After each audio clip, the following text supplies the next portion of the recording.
తీసుకుపోయి ఒక అంబులెన్స్ లో అది పెట్టాలి మేడం. ఏది కూలర్ ఉన్నది పెట్టకపోతే డెడ్ బాడీ దెబ్బతింటుంది. మధ్యప్రదేశ్ పోవాలి కదా, ఫ్రీజర్ పెడితే వాళ్ళని బండి ఇచ్చి ఒక అటెండెంట్ ఇచ్చి వాళ్ళ తొవ్వంట ఖర్చులకు 20-30,000 50,000 ఇచ్చి మనం పంపాలి కదా మేడం. మేనేజ్మెంట్ వాళ్ళు లేరు, గవర్నమెంట్ లేదు. But they are here, their families, their wives, their children are crying in front of the company. ఇంకోటి తెలుసా మేడం, పోలీస్ లాఠీ చార్జ్ చేసి వాళ్ళని హరాస్ చేస్తున్నారు. పోలీస్ భయపెట్టిస్తున్నారు వాళ్ళని. సపోర్ట్ చేయాల్సిన టైంలో గిట్లుంటుందా మేడం? దయచేసి తొందరగా స్టెప్స్ తీసుకోండి ప్లీజ్. తహసీల్దార్స్ పంపించి ఒక్కొక్క ఫ్యామిలీకి ఒక ఆఫీసర్ని పెట్టండి, ఫ్రీజర్ పెట్టి అంబులెన్స్ పెట్టి తొవ్వంట ఖర్చు ఇచ్చి ఎక్స్గ్రేషియా డిసైడ్ చేసి పంపండి దయచేసి. ఇంకా కొన్ని డెడ్ బాడీస్ కూడా ఉన్నాయట మేడం. అక్కడ కంపెనీలో కూడా ఎక్కడ కూడా మెజర్స్ కూడా ఇంకా స్పీడ్ గా చేయాల్సిన అవసరం ఉంది, రిలీఫ్ మెజర్స్. ఇంకా కొన్ని డెడ్ బాడీస్ కూడా ఉన్నాయంటున్నారు ఇక్కడ, చూడండి. Thank you. ప్రభుత్వాన్ని కూడా డిమాండ్ చేసేది ఒకటే, ఇటు కంపెనీ మరియు ప్రభుత్వం కలిసి చనిపోయిన కుటుంబాలకు 50 లక్షల రూపాయల ఎక్స్గ్రేషియా ఇవ్వాలని డిమాండ్ చేస్తున్నాం.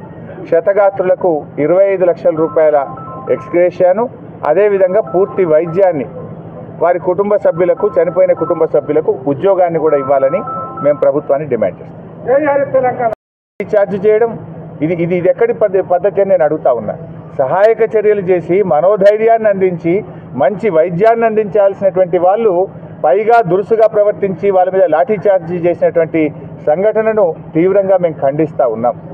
ఇలాంటి సమయంలో, దుఃఖంలో ఉన్న సమయంలో ఆదుకోవాలి, అండగా నిలవాలి, బాధ్యులమైన కఠినమైన చర్యలు తీసుకోవాలి, ప్రాణాలు కాపాడే ప్రయత్నం చేయాలి.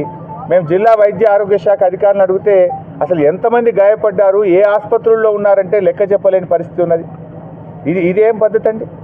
అందరినీ ఒక దగ్గర చేర్చి అవసరమైన వాళ్ళను, ఇంకా వాళ్ళకు మెరుగైనటువంటి వైద్యం కోసం హైదరాబాద్కు పంపించి వైద్యం అందించాలి.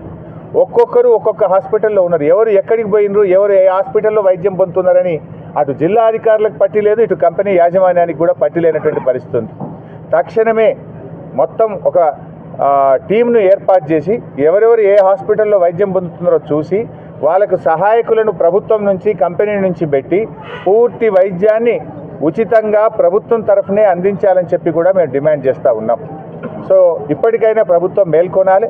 ఏదో మంత్రులు వచ్చి చూసి కంటి తుడుపు చర్యలు కాదు, ఆదుకోండి. ఆపదలో ఉన్నటువంటి వాళ్ళను ఆదుకునే బాధ్యత మీ మీద ఉంది.